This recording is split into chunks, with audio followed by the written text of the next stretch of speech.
सब लोग सोचते हैं कि वो बस एक गरीब गांव का एक लाचार लड़का था, लेकिन आखिर में वही इतिहास का सबसे महान राजा बन जाता है। बहुत समय पहले एक आदमी जिसका नाम ग्रे था, एक अनाथ बचपन से उठकर पूरी दुनिया का विजेता बन गया था। कोई भी उसके सामने टिक नहीं पाया और जो भी उसके खिलाफ जाता उसे बिना कोई दया के धरती से मिटा दिया जाता। लेकिन दुनिया की सारी ताकत के बाद भी उसके जीवन में कोई सुख नहीं था, क्योंकि वो अकेला था। फिर एक दिन अचानक वो खुद को एक गहरे समंदर में डूबता हुआ महसूस करता है और एक आवाज उसे कहती है कि अपने अगली जिंदगी में रोशनी की तलाश करे। राजा समझ जाता है कि उसकी मौत हो चुकी है और तुरंत ही अगले पल वो अपने आंखें एक अंधेरे कमरे में खोलता है, जहाँ दो अनजान लोग उसके सिर के ऊपर झुके होते हैं। वो उसे आर्थर कहकर बुलाते हैं और एक दूसरे से कहते हैं कि उनका बेटा कितना उन जैसा दिखता है, जबकि उसे ये तक पता नहीं होता कि ये लोग कौन है और वो कहाँ है। अब उसे पता चलता है कि उसका पुनर्जन्म हो चुका है, पूरी पिछले जिंदगी की यादें और समझ के साथ। वो महान राजा जो अब एक मामूली सा बच्चा है, आर्थर के रूप में अपने इस नई जिंदगी को काफी लो लेवल मानता है। वो अपने शरीर पर ज्यादा कंट्रोल नहीं रख सकता और एक छोटे बच्चे जैसा एक्ट करते हुए जब उसके माँ बाप उसका डायपर बदलते हैं तो उसे बहुत ज्यादा शर्म आती है।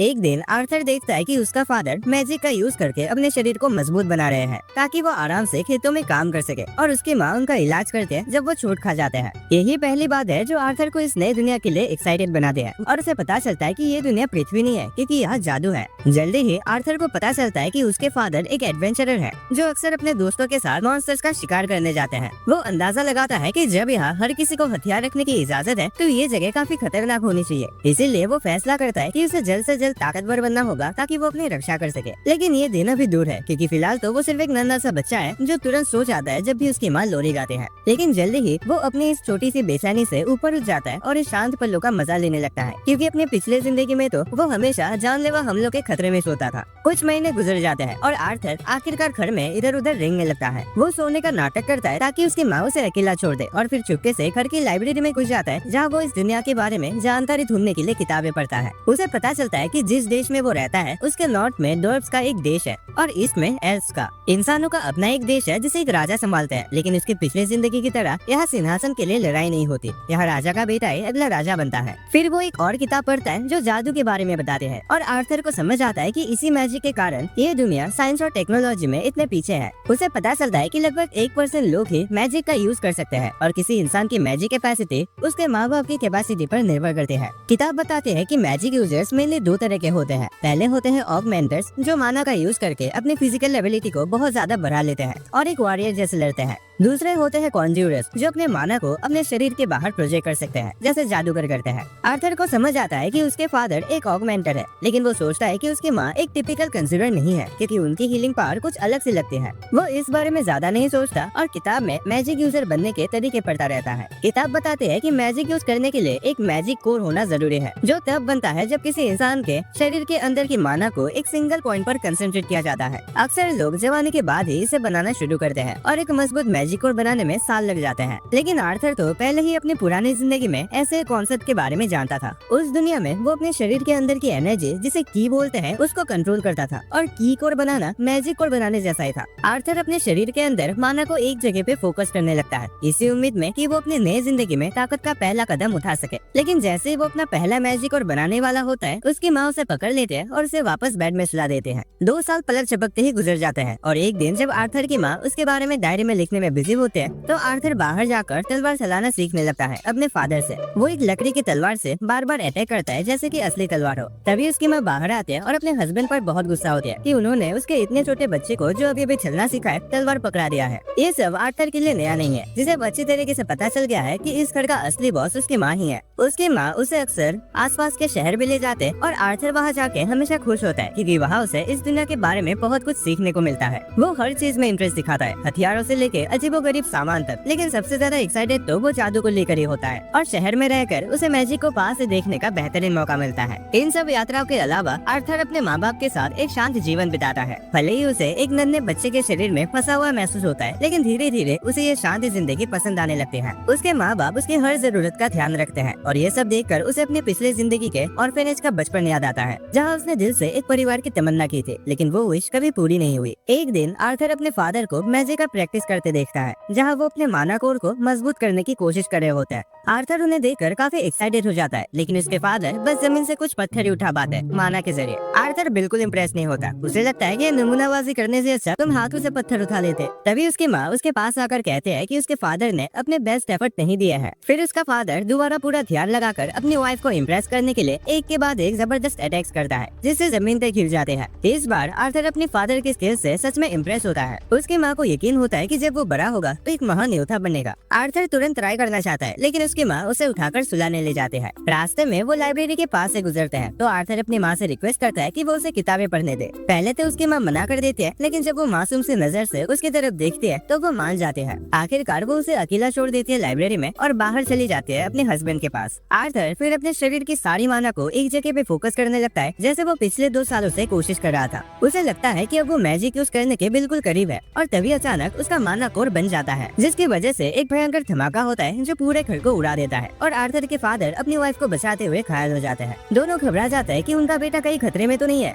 लेकिन जब वो अंदर जाके देखते हैं तो उनकी आंखों पर विश्वास नहीं होता। आर्थर हवा में तैर रहा होता है एक सुनहरे रोशनी के साथ। आर्थर उन्हें एक कॉन्फिडेंस स्माइल देता है और बताता है कि अब वो मैजिक कर सकता है। वो जमीन पर उतरता है और उनकी तरफ चलने लगता है, लेकिन तभी छत का एक टुकड़ा उसकी तरफ गिरता है। वो घबरा जाता है और सोचता है कि शायद इसकी जिंदगी का ये आखिरी पल है, लेकिन इसके दोनों माँ बाप एक साथ उसकी तरफ कूद जाते हैं उसे बचाने के लिए। आर्थर तभी समझ जाता है कि उसके माँ बाप की जिम्मेदारी है उसे सुरक्षित रखना, लेकिन जब वो दोनों रो पड़ते हैं तो आर्थर हैरान रह जाता है। अपनी पिछली जिंदगी में उसने कभी ऐसा इमोशन महसूस नहीं किया था। दूसरे बच्चों के माँ बाप भी या तो गर्व दिखाते या फिर निराशा, पर कभी ऐसे आंसू नहीं बहाते थे। जैसे वो सोचता है कि एक ऐसा नया एहसास है, आर्थर भी रो पड़ता है अपनी माँ से चिपके बिना सोचे समझे। कुछ साल गुजर जाते हैं और अब आर्थर एक छोटा लड़का बन गया है जो अपने फादर रेनॉल्ड से कॉम्बैट स्किल सीख रहा है। आर्थर और उसके फादर गार्डन में आमने सामने खड़े होते हैं, जहाँ उसके फादर उसे अपने ग्लव्स देना चाहते हैं, लेकिन आर्थर उन्हें मना कर देता है क्योंकि उसे पता है कि इस उम्र में उसके पास उन्हें संभालने की ताकत नहीं है। उसकी जगह वो एक लकड़ी की तलवार उठाता है और उसका फादर भी वही करता है। आर्थर तुरंत एक्शन में आ जाता है और लगातार 3 अटैक करने की कोशिश करता है, लेकिन उसका फादर बहुत ज्यादा ताकतवर होता है और आसानी से हर अटैक को रोक लेता है।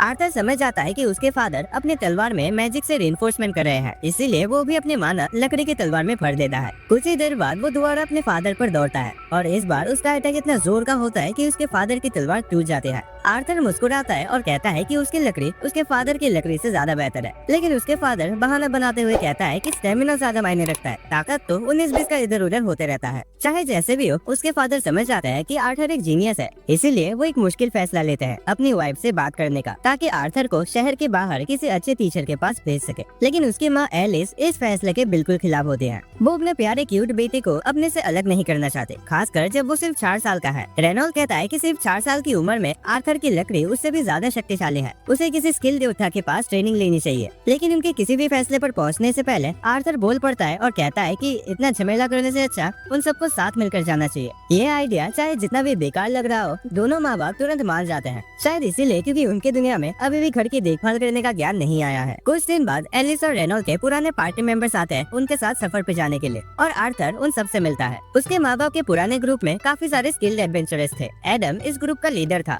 ये बड़ी 6 वाली औरत है एंजेला। डार्डन एक एवरेज से दिखने वाला आदमी है और एक स्किल्ड आर्चर जिसका नाम हेलन है, और जैस्मिन एक पिक्सी टाइप का लड़की जो किसी वजह से आर्थर पर शक करते हैं, पता नहीं क्यों। जल्द ही सब लोग चलना शुरू कर देते हैं और आर्थर को पता चलता है कि इस दुनिया में ट्रांसपोर्ट अभी काफी पुराना है, जबकि उसके पिछले दुनिया में लोग एयरशिप लेकर घूमते थे। कुछ देर बाद सब लोग रुककर खाना खाने बैठते हैं, लेकिन तभी जंगल से कुछ भेड़िया मॉन्स्टर निकल कर आ जाते हैं खाने की स्मेल के कारण। जैस्मिन तुरंत एक्शन में आ जाते हैं, 2 डैगर्स पकड़ के और उस भेड़िए को काट देते हैं जो उसके सामने आता है। रेनॉल्ड, एडम और हेलन भी अपने अपने हथियारों से कुछ और भेड़ियों को मार गिराते हैं। डार्डन और एंजेला अपने मैजिक का इस्तेमाल करते हैं और बचे हुए मॉन्स्टर्स को पूरी तरह से तबाह कर देते हैं। उस रात सब लोग मॉन्स्टर्स को पका के खाने लगते हैं। थोड़ी देर बाद एलिस देखते हैं कि रेनॉल्ड के हाथ से अभी खून बह रहा है, तो वो उसका इलाज करने लगते हैं। बाकी के पार्टी मेंबर्स तुरंत खड़े हो जाते हैं और उन दोनों के आसपास एक प्रोटेक्शन सर्कल बना लेते हैं। आर्थर हैरान हो जाता है, लेकिन फिर उसे पता चलता है कि एलिस एक खास जादूगर है जिसके पास हीलिंग मैजिक है, जो इस दुनिया में बहुत ही रेयर होता है। अपनी हीलिंग मैजिक के रेयरिटी के कारण एलिस हमेशा पकड़े जाने के खतरे में रहते हैं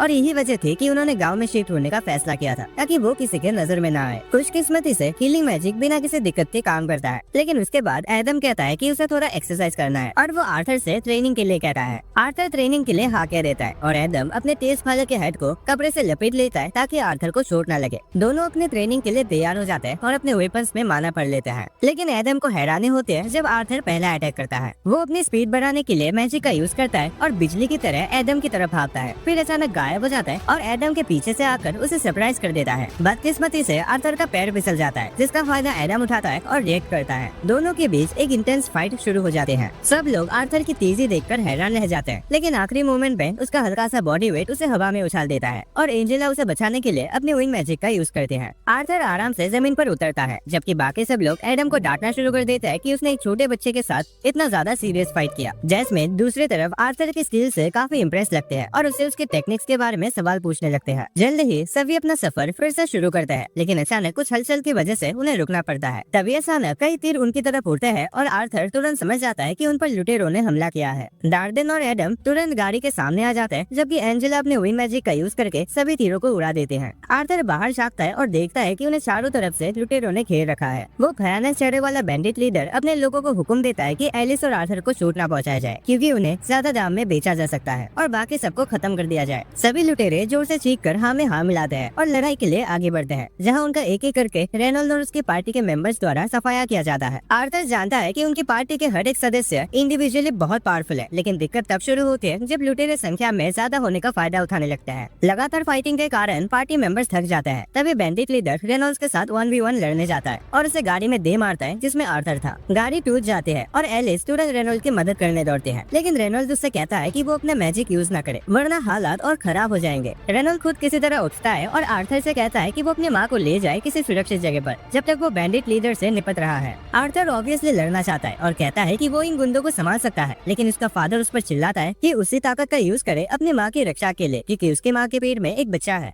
आर्थर सोचता है ये कब हुआ, मुझे तो पता ही नहीं चला, लेकिन फिर भी एलिस को लेकर वो भाग जाता है। बैंडिट लीडर उनका पीछा करने की कोशिश करता है, लेकिन रेनॉल्ड उस पर दोबारा अटैक करता है और उसे डिफेंड करने पर मजबूर करता है। आर्थर भागता रहता है, लेकिन उसका रास्ता कई दूसरे लुटेरों ने रोक लिया होता है। खुशकिस्मती से उसके पार्टी के मेंबर्स काफी प्रोफेशनल होते हैं और एक एक करके सारे लुटेरों को मार गिराते हैं। आर्थर उनका शुक्रिया अदा करता है और फिर से भागता है, लेकिन अचानक इन जादूगर उन पर विंग मैजिक से हमला करता है। आर्थर डिसाइड करता है कि वो अपनी माँ को धक्का देकर सुरक्षित जगह भेजे और खुद उस छटके को सह लेता है। विंग मैजिक के अटैक से वो हवा में उछलकर एक खाई के पार चला जाता है, लेकिन वो तय करता है कि वो अकेले नहीं मरेगा, इसलिए वो अपने चाकू एक रस्सी से बांधकर अपने अटैकर पर फेंकता है और उसे भी खाई से नीचे खींच लेता है। तभी डार्डेन और एंजेला तुरंत अपनी मैजिक का यूज करके आर्थर को बचाने की कोशिश करते हैं, जबकि उसकी माँ रोती हुई आंखों से उसका नाम पुकारती है। उसी दौरान आर्थर एक अलग ही शांति महसूस करता है, जैसे उसने कुछ बड़ा हासिल कर लिया हो। आर्थर सोचता है कि क्या यही खुशी का एहसास होता है। तब अचानक उसकी आंखों में आंसू आ जाते हैं, क्योंकि उसे याद आता है कि वो बड़ा भाई बनने वाला था, लेकिन अब उसे लगता है कि वो जिंदगी उसे छीन ली गई है।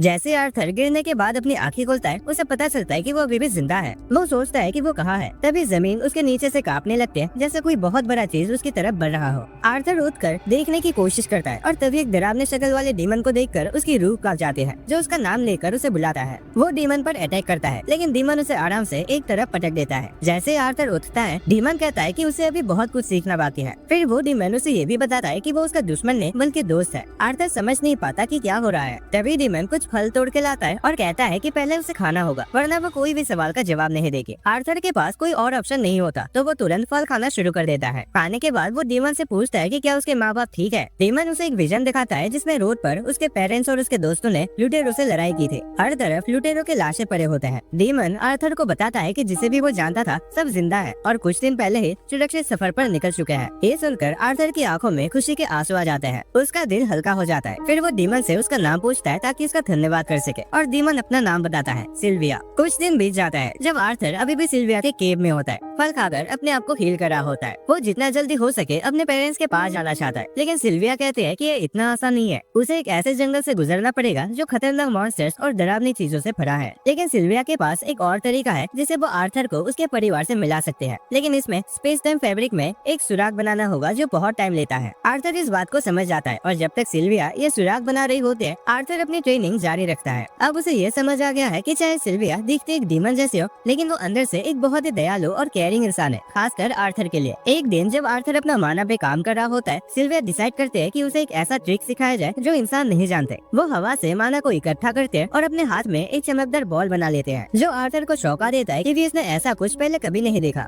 सिल्विया उसे बताते हैं कि ज्यादातर इंसान सोचते हैं कि वो या तो माना इकट्ठा कर सकते हैं या उसका इस्तेमाल, लेकिन नेचर में काफी जीव ऐसे होते हैं जो दोनों काम एक साथ कर सकते हैं। वो आर्थर को ये ट्रिक सिखाने का ऑफर करते हैं, लेकिन उससे पहले वो जानना चाहते हैं कि आर्थर इतना स्ट्रॉन्ग होने के बाद क्या करेगा। आर्थर काफी देर तक सोचता है और फिर जवाब देता है कि जब वो स्ट्रॉन्ग बन जाएगा तो हर उस इंसान को मार देगा जो उसके लोगों को नुकसान पहुंचाने की कोशिश करेगा। लेकिन सिल्विया को ये जवाब पसंद नहीं आता और वो उसे एक तरफ पटक देता है। आर्थर इस बात से गुस्सा हो जाता है, लेकिन सिल्विया उसे कहती है कि उसने उसका टेस्ट फेल कर दिया क्योंकि वो किसी ऐसे इंसान को कुछ भी नहीं सिखाएगी जिसमें से पागल और जानलेवा सोच हो। आर्थर कंफ्यूज हो जाता है क्योंकि इसके पिछले जिंदगी का बस एक ही लेसन था, तुम स्ट्रॉन्ग बनो ताकि अपने दुश्मनों को मार सको। लेकिन जब सिल्विया उसे पूछती है कि क्या उसे हमेशा लोगों को मारने के बारे में सोचना अच्छा लगता है, तो आर्थर चुप हो जाता है। फिर सिल्विया उससे कहती है कि ताकत का इस्तेमाल सिर्फ मारपीट के लिए नहीं होता और वो नहीं चाहती कि आर्थर अपनी जिंदगी गुस्से और वायलेंस में बर्बाद करे। उसके बाद सीधा आर्थर के दिल को छू लेते हैं, जैसे कि सिल्विया उसकी पुरानी जिंदगी के बारे में सब कुछ जानती हो। वो फिर से वही सवाल पूछते हैं कि जब आर्थर स्ट्रॉन्ग बनेगा तो क्या करेगा।